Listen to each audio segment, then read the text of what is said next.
নিহাল খুব সাধারণ সাদামাটা ফাঁকিবাজ এক ছেলে। পড়ালেখায় তার একেবারেই মন নেই।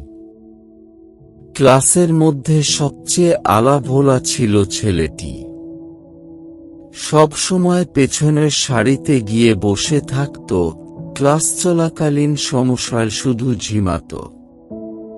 ক্লাসে সব সময় পিছিয়ে থাকত, কেউ বিশ্বাস করত না যে সে কিছু করতে পারবে।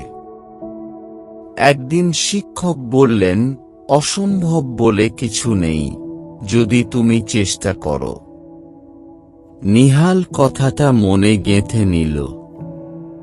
প্রতিদিন পড়াশোনায় মন দিল, ধীরে ধীরে উন্নতি করতে লাগল। পরীক্ষার দিন তো সবাই অবাক। সে প্রথম হলো। সবাই বলল, তুমি তো মিরাকেল ঘটিয়ে ফেলেছ, এটা কিভাবে সম্ভব? নিহাল হেসে দিল, কারণ এটা মোটেও মিরাকেল ছিল না, ছিল তার কঠোর পরিশ্রমের ফল। এই গল্প থেকে আমরা কি শিখলাম?